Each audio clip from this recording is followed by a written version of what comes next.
భారీ మెజారిటీతో గెలుపొందిన కవిత గారితో ఇప్పుడు మనం ఉన్నాం. తెలంగాణను సాధించుకున్నారు, అట్లాగే తెలంగాణలో ఎంపీ పొజిషన్ని కైవసం చేసుకున్నారు. మరి ఇప్పుడు కవిత గారి పాత్ర ఎలా ఉండబోతుందో ఆవిడనే అడిగి తెలుసుకుందాం. కంగ్రాచులేషన్స్ కవిత గారు. మరి మీ పాత్ర ఎలా ఉండబోతుంది as an MP, that to women MP? Thank you అండి. నేను ఇదివరకు కూడా వనితా టీవీతో మాట్లాడినప్పుడు చెప్పడం జరిగింది, తెలంగాణ వచ్చిన తర్వాతనే మేము రాజకీయ ప్రవేశం చేయడం కానీ లేకపోతే పర్సనల్గా రాజకీయపరమైనటువంటి అంశాల పట్ల ఆలోచన చేయడం కానీ అని చెప్పడం జరిగింది. అదేవిధంగా తెలంగాణ రాష్ట్ర ప్రకటన ఏర్పడిన తర్వాత వచ్చినటువంటి మొదటి ఎన్నికలో పోటీ చేసేటటువంటి అదృష్టం కేసీఆర్ గారు నాకు కల్పించారు. దాని ప్రకారంగానే ప్రజలు కూడా అదేవిధంగా ఆదరించారు. పర్టికులర్లీ నేను అనుకోవడము మహిళలు, యంగ్స్టర్స్ చాలా పెద్ద ఎత్తున సపోర్ట్ చేశారు.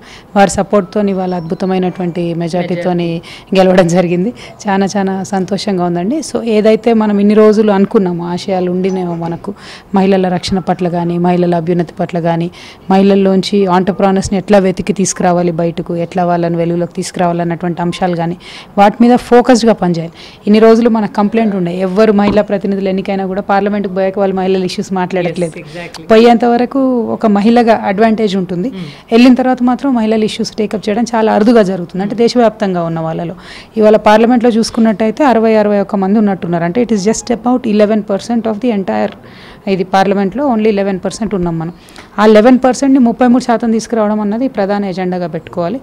దానితో పాటు హైదరాబాద్లో రోడ్ల మీద నడిచేటటువంటి ఆడవాళ్ళు సేఫ్గా ఎట్లా ఉండాలి, ఈ గ్రామాల్లో జిల్లాల్లో ఉన్నటువంటి లేడీస్ వాళ్ళ ఇంట్లోకి ఒక 2,000, 3,000, 5,000 ఎంత వీలైతే అంత ఇన్కమ్ మనం ఎట్లా పెంచాలి, ఆర్థికంగా బాగుండడము, స్వేచ్ఛతో ఉండడము, సమానత్వంతో బతుకుతున్నాం అనేటటువంటి ఒక విశ్వాసాన్ని మహిళల్లో కల్పించడం, ఈ 3 అంశాల పట్ల కంటిన్యూస్గా పనిచేయడమే నా ధ్యేయంగా నేను పెట్టుకున్నాను. మహిళా బిల్ గురించి కూడా మీ వైపు నుంచి అంటే మా ఎక్స్పెక్టేషన్స్ చాలా ఉన్నాయి. సో మీరు ఏమని తలుచుకున్నారు, మీ అభిప్రాయం ఏంటి ఈ విషయంలో?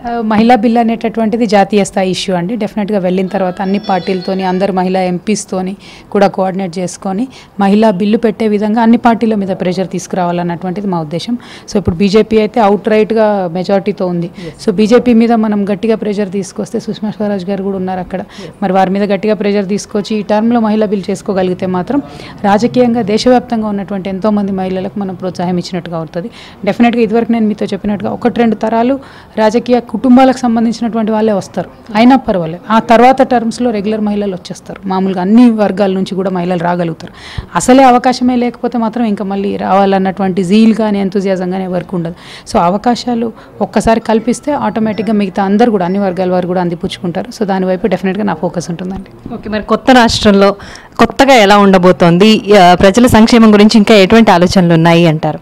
ప్రజలు పర్టికులర్గా మహిళల సేఫ్టీ గురించి నేను ఇదివరకు కూడా అనుకున్నానండి. ప్రతి మండల స్థాయిలో కూడా ఒకటి మనకు పోలీస్ స్టేషన్ ఉండాలి. అదేవిధంగా మహిళా పోలీస్ స్టేషన్ సపరేట్గా ఉంటూ అక్కడ ఉన్నటువంటి పోలీసులందరూ కూడా కౌన్సిలింగ్ ఇవ్వాలి.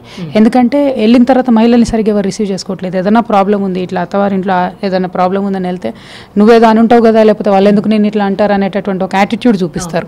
సో అటువంటి యాటిట్యూడ్ కాకుండా మహిళల్ని ఫ్రెండ్లీగా రిసీవ్ చేసుకోవడం, వచ్చినటువంటి వారిని ఓదార్చి వారికి స్వాంతన చేకూర్చి తర్వాత ఇష్యూ ఏంటి, లీగల్గా మనకు చట్టపరంగా ఎటువంటి సహాయం చేయగలుగుతాము, ఎంతవరకు ఉంది అన్నటువంటి చెప్పేవాళ్ళు కావాలి. అంటే పోలీసుల కన్నా ఎక్కువ కౌన్సిలర్స్ ఉండాలి వాస్తవానికి మహిళా పోలీస్ స్టేషన్లో. లేకపోతే చాలా అంటే వాళ్ళు ఆల్రెడీ బ్యాడ్ సిచ్యువేషన్లో ఉంటారు, ఇంకా బ్యాడ్ అయిపోతుంది. సో అట్లా కాకుండా ఒక ఫ్రెండ్లీ పోలీస్ ఎట్లా ఉండాలి, పర్టికులర్లీ మహిళల ఇష్యూ పట్ల ఫ్రెండ్లీగా ఉండే పోలీస్ ఎట్లా ఉండాలి అన్నటువంటి దాంట్లో తెలంగాణ రాష్ట్రంలో నా పాత్ర ఖచ్చితంగా ఉంటుందండి. దానికోసం నా ప్రయత్నం చేస్తాను. Okay, thank you so much madam. మరి మీ ఆశలు అన్నీ నెరవేరాలని ఆకాంక్షిస్తూ థ్యాంక్ యూ.